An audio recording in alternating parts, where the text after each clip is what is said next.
Добар ден! На почеток сме на нова работна седмица и ново продолжение од Фактор здравје во кое што срдечно ве поздравувам и ви посакувам добре дојде. Новите работи и денеска ќе бидат карактеристика на оваа емисија, а што конкретно ќе зборуваме и кому би рекол како орган го наменуваме ова ново издание или продолжение од Фактор здравје ќе откриете по оваа прва најава.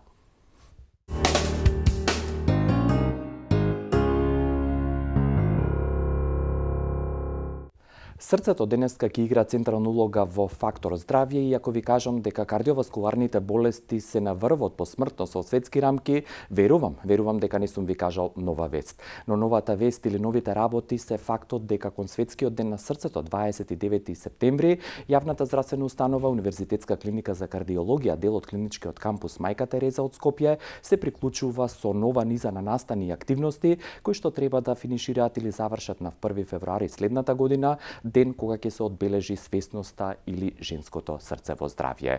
Утре вечер, токму во Скопје, на свечен начин ќе биде одбележена таа нова акција или пакет на активности за кои што ќе се зборува, а сето тоа под мотото Црвен аларм за женското срце. Впрочем, јас да не зборувам многу, предлагам да го видите видеото во продолжение, а потоа и ќе ви ја представам гостинката во емисијата.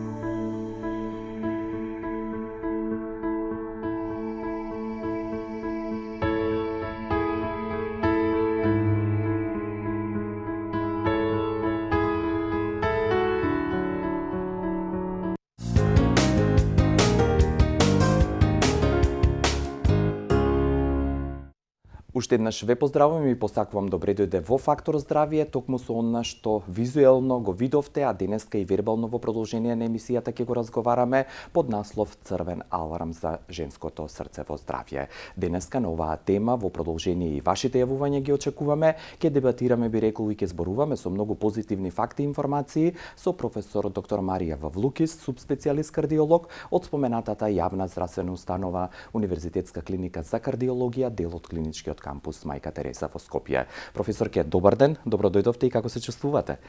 Добар ден, добре ве нашла, одлично секогаш во оваа емисија и како ваш гостин. Благодарам за вашето присуство и за она што денеска ќе го разговараме, за да бидеме поинтересни, би рекол, и да не го прекинуваме разговорот. Предлагам да ги видиме блокот реклами, по кој што ќе продолжиме денешната спомената тема Црвен аларм за женското срце во здравје.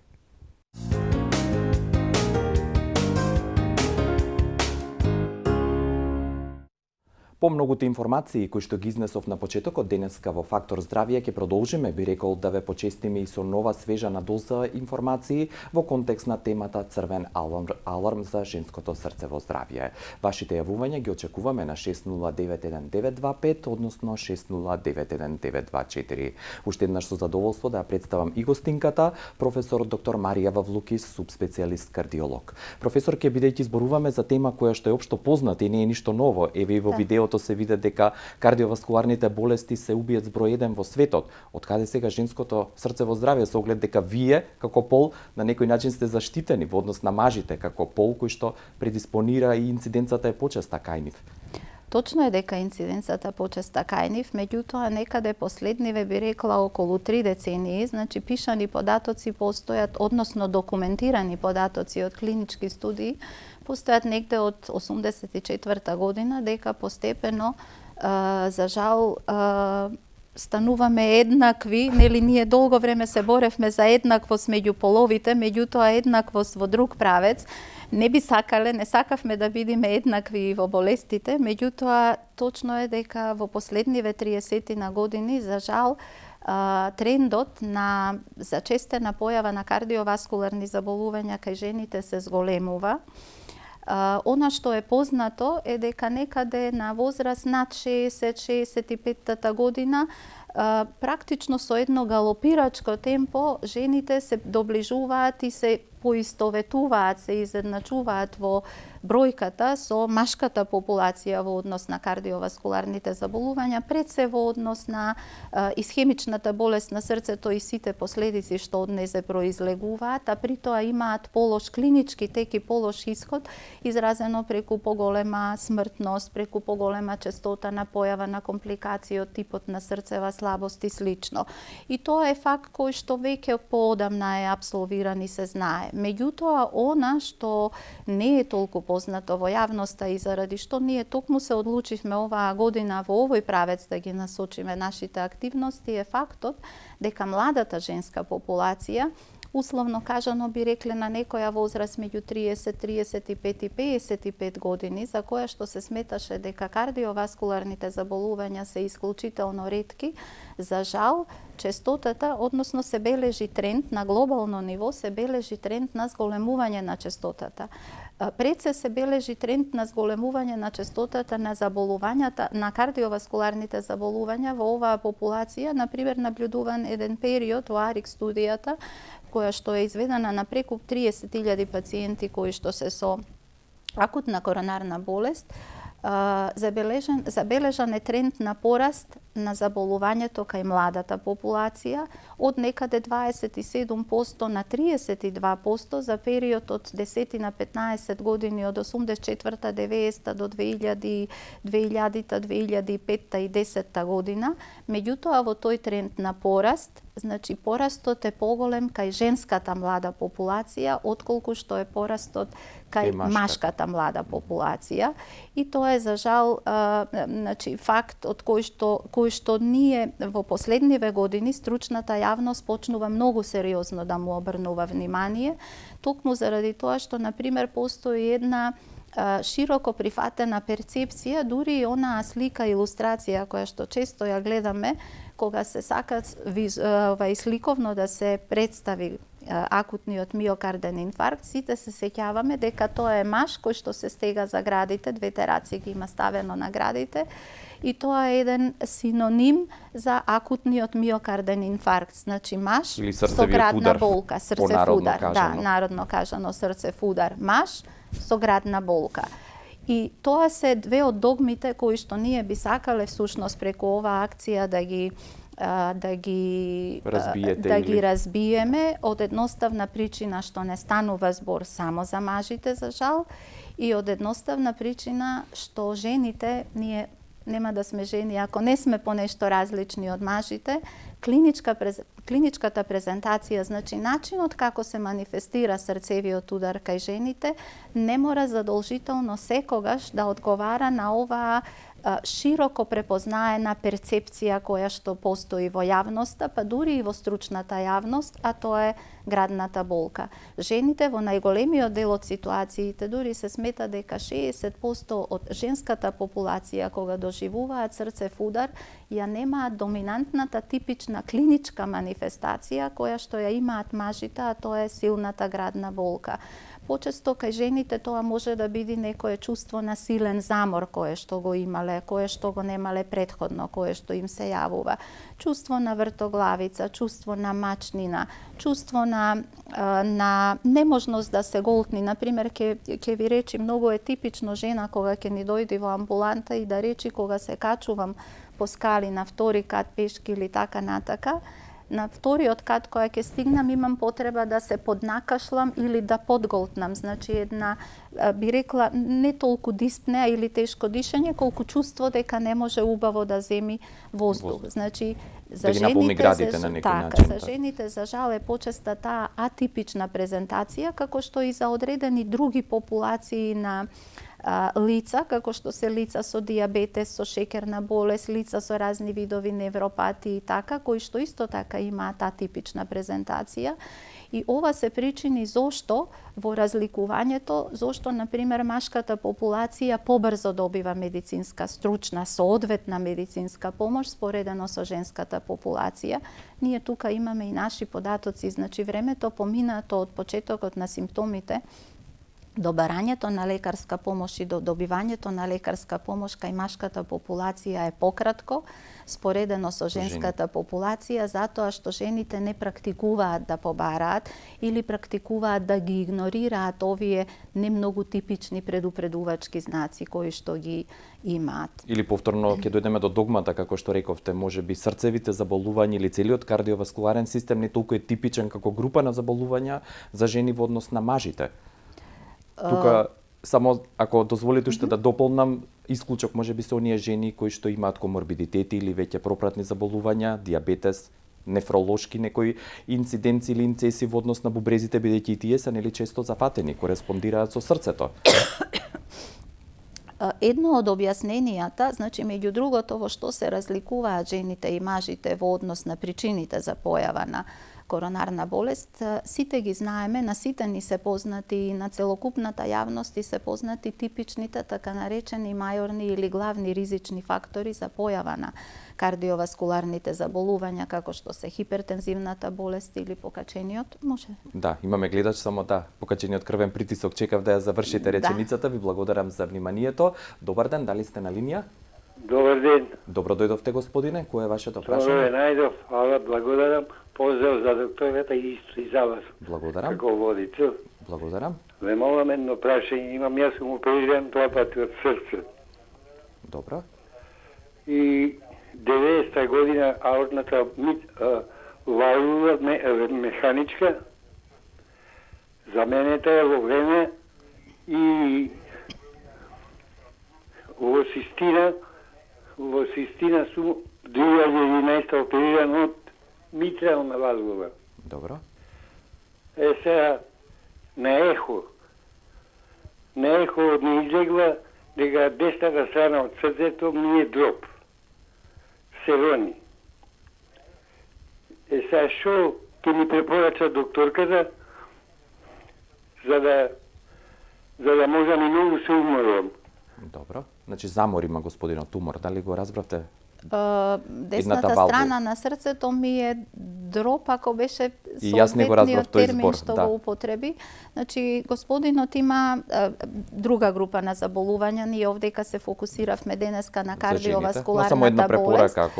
Иначе, господинот има многу сериозна болест, тоа е болест на залистоците или валвуларна болест, која што започнала со причините за валвуларни болести може да бидат бројни, би можеле цела емисија на тоа да посветиме. Меѓутоа, значи се решени едниот од начините на решавање е со оперативно згрижување, најпрво во прв акт на аортната валвула, колку што сватив повеќе години подоцна на митралната валвула, тие двете се однесуваат на левата страна на срцето, ние ги делиме. Срцето практично има лева и десна предкомора и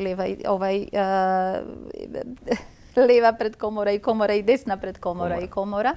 Меѓутоа, за жал, дури и состојба која што почнала како лево срцево засегање, како га и господинот, двата залистоци кои што му се сменети се на левото срце, во текот на годините експресиите, клиничките манифестации, бидејќи операцијата е еден од начините на лекување, не е севкупното лекување и не значи излекување на состојбата.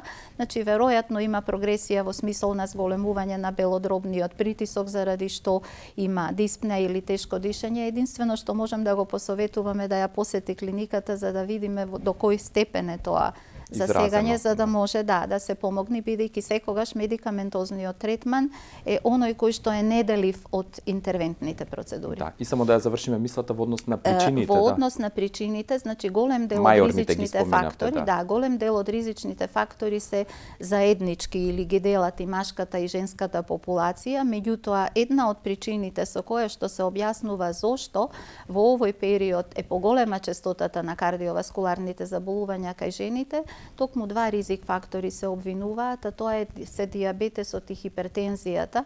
Вие веројатно, мислам и дека имавте гости тука, знаеме дека и Македонија, особено земјите на пример од регионот, блискиот и така натака, постои епидемија на диабетес тип 2, односно диабетес тип 2 е тоа е оној стекнатиот тип на шеќерна болест, покажува многу изразен позитивен или нагорен тренд на зголемување зголемување на честотата и хипертензивната болест за која што сите ја знаеме, но за жал тешко се справуваме со нејзе. Тоа се два ризик фактори кои што се обвинуваат посебно кај женската популација како причина за ова, би рекла, крајна експресија, тоа се кардиоваскуларните болести и одредени специфики што женската популација во младата доба, ние знаеме дека во менопаузата во суштина тоа е оној период кога се изедначуваме по честота со машката популација, меѓутоа во поново време се опишуваат и сите знаеме дека класичниот механизам на коронарната болест е атеросклерозата и народот веќе знае, вели, тромб му ја запушил или му ја оклудирал, му ја затворил коронарната артерија. За жал кај младата популација и за жал кај младата женска популација во поново време многу внимание се обрнува и се опишани други механизми, например настанување на инфаркт на подлога на незапушена коронарна артерија или неоклудирана коронарна артерија заради дисекција, односно прекин на континуитетот, значи нарушување на зидот на коронарниот крвен сад без при тоа тој да биде запушен. Значи еден сосема поинаков механизам на настанување на коронарната, кој што резултира со миокарден инфаркт и болест на малите коронарни артерии. Значи коронарографијата ги прикажува големите коронарни артерии, од нив произлегуваат серија на мали гранки, се разгрануваат и токму болеста на малите или микроваскуларната болест е повеќе одлика на женската отколку на машката популација. Микроваскуларната оклузивна болест е една од причините или еден од механизмите заедно со овој што претходно го спомнав, за кои што се смета дека се малку почести кај женската популација, особено кај женската млада популација, па тука некаде веќе почнуваат да се делат патофизиолошките механизми и морфолошките промени во настанувањето на коронарната болест меѓу мажите и жените. И она што не го напоменав, знам дека голем дел од публиката нема ова доброволно нема да го прифати со значи пушењето е навистина мајорен ризик фактор, особено за младата популација, затоа што иницира серија на воспалителни процеси и тие воспалителни процеси водат до оштетување на зидот на крвниот сад. Значи, кај младата популација, пушењето и евентуално хормонска терапија земана од различни причини, било како контрацепција, било сега за жал имаме многу ова лекување на инвитро, лекување на стерилитет, така што тоа веројатно си го дава својот данок на друг начин, манифестирајќи се преку зголемена честота, преку малку изменети патофизиолошки механизми. Ви благодарам за овој дел од разговорот. Следува пауза за реклами, пауза по која што ве поканувам да останете со Фактор здравје и да ни се придружите во денешната тема Црвен аларм за женското срцево здравје.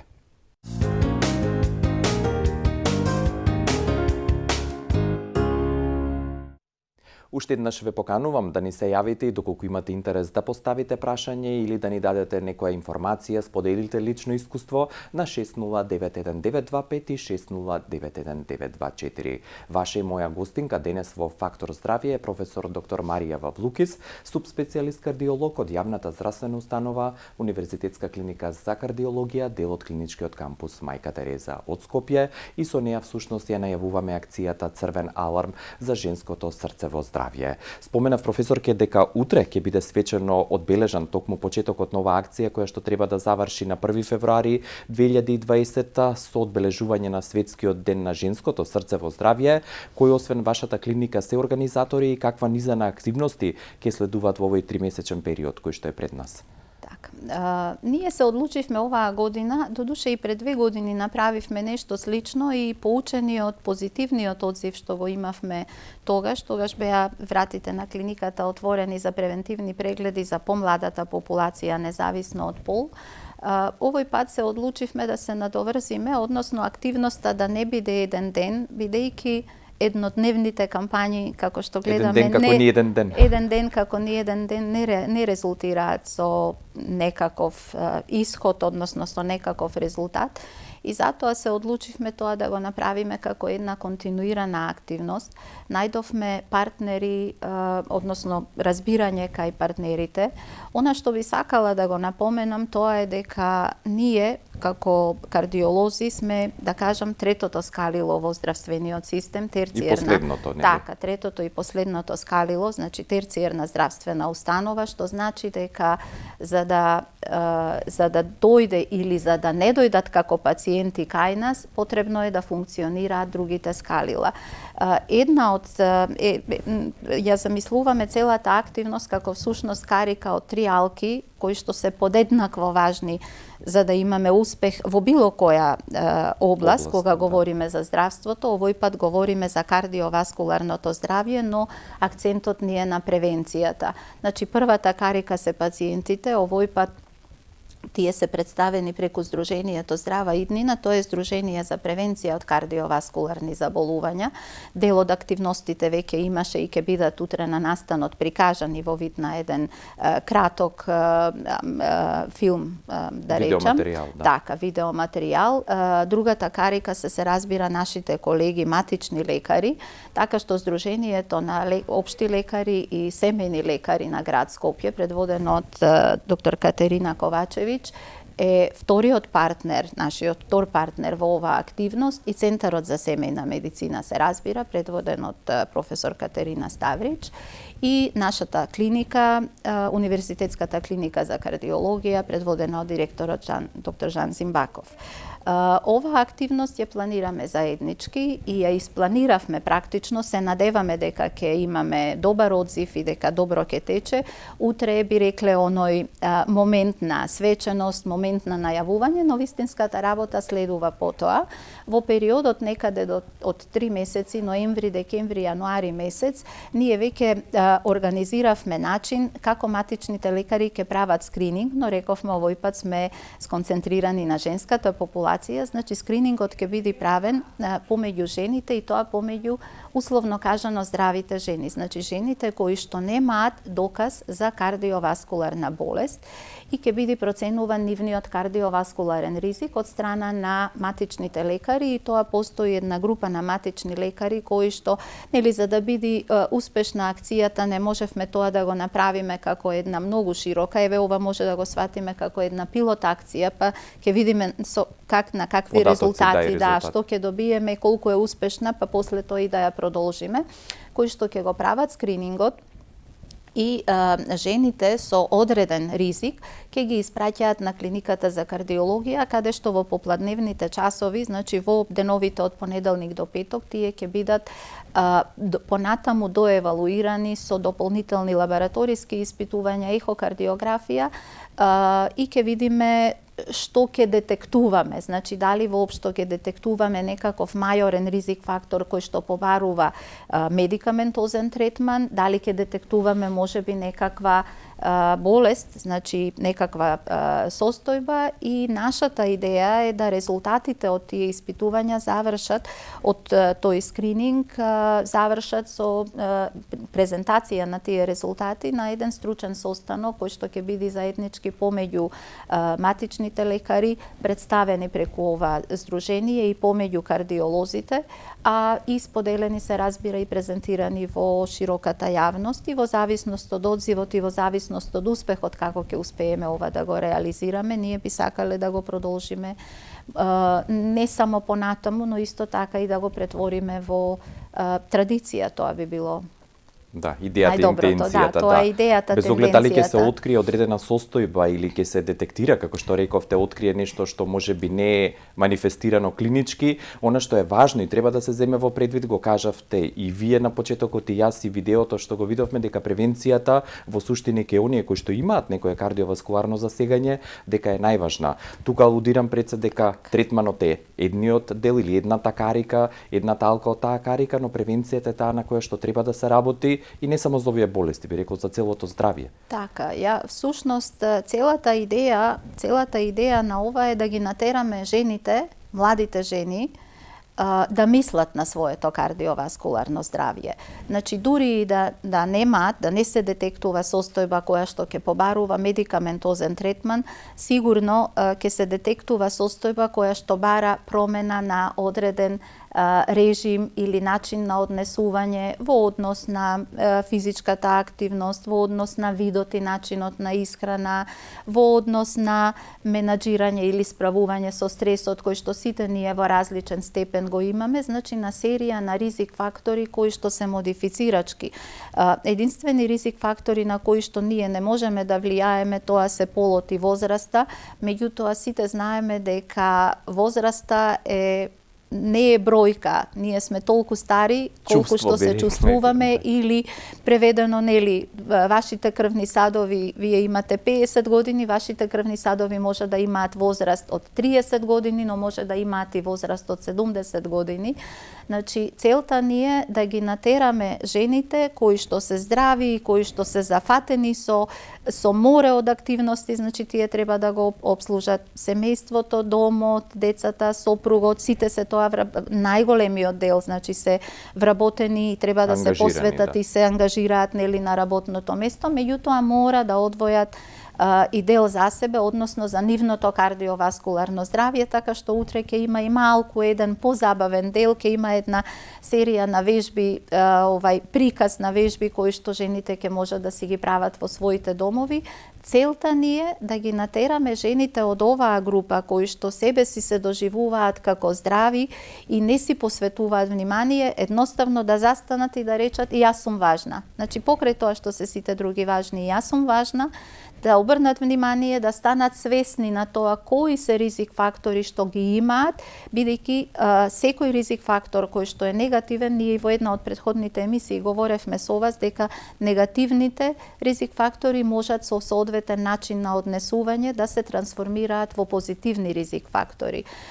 И кога говориме за тоа, не мислиме само на ние ќе го правиме скринингот кај здравата популација, кај условно кажано здравата популација, меѓутоа кога говориме за превенцијата ја опфаќа целата популација. Значи, со медицински термини таа се дели на примордијална, примарна и секундарна, меѓутоа во секојдневната пракса или народно кажано, тоа значи дека и луѓето кои што немаат манифестно кардиоваскуларно заболување и луѓето кои што имаат, како на пример господинот кој што се јави во емисијава, кој што имал сериозно кардиоваскуларно нарушување кое што делумно било решено или во еден сегмент решено со хирушката интервенција, не значи дека сите можности и мерки кај него се исцрпени. Значи, тука останува медикаментозниот и она што е најважно секогаш, не медикаментозниот третман, она што секој од нас може да го направи